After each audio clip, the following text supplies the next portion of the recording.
Now time for our Sunday Spotlight. This week, shining brightly on Dr. Ben Carson, one of the top pediatric neurosurgeons in the country, who made quite a splash with his recent appearance at the National Prayer Breakfast, where with President Obama at his side, he had some choice words on political correctness and even the flat tax. Listen. We've reached a point where people are afraid to actually talk about what they want to say because somebody might be offended. What about our taxation system? When I pick up my Bible, you know what I see? I see the fairest individual in the universe, God, and he's given us a system. It's called tithe. Now, we don't necessarily have to do it 10%, but it's principle.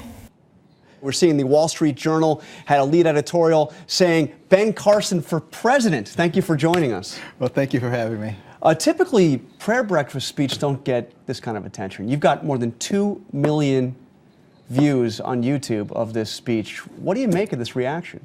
Well, I make of it the fact that before I gave that talk, I prayed and asked God to give me wisdom, what to say, what would resonate, what would be important. And, I don't think it was particularly political. Some people do. I know they do. But to be able to express an opinion about something that is problematic. I'm a physician. I like to diagnose things. And, I've diagnosed some pretty significant issues that I think a lot of people resonate with. And, I've just been kind of overwhelmed by the response, particularly a lot of older Americans who say they had given up on America. And, what we really need is to be able to tone down all the rhetoric and be able to discuss things in a reasonable and rational way and come to conclusions rather than one side or the other side winning.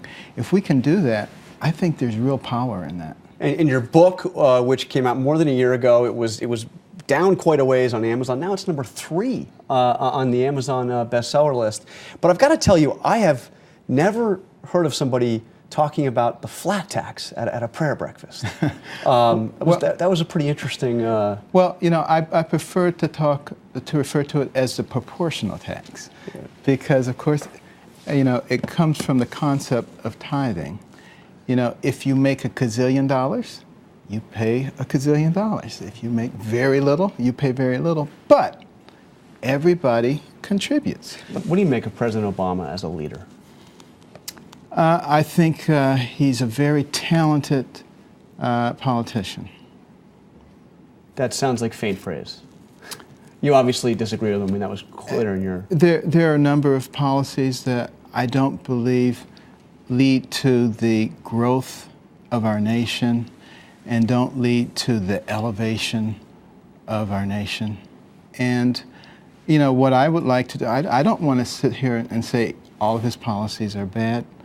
But what I would like to see more often in this nation is an open and intelligent conversation, not people just casting aspersions at each other. I mean, it's unbelievable to me, the way people act like third graders. And if somebody doesn't agree with them, they're this and they're that, and and it comes from both sides, and it's so infantile. And I don't know how we're ever going to make any progress. Unfortunately, we're out of time. Before you go, I got to ask you. So, the Wall Street Journal, Ben Carson for president. You're retiring as a surgeon this summer. What do you make of it? Are you going to get into politics? It's not my intention to do that, but as I always say in every part of my life, I'll leave that up to God. That sounded far from ruling it out. Thank you very much, Dr. Ben Carson. Appreciate your time. You can read an excerpt from Ben Carson's book, America the Beautiful, at our website, abcnews.com/thisweek.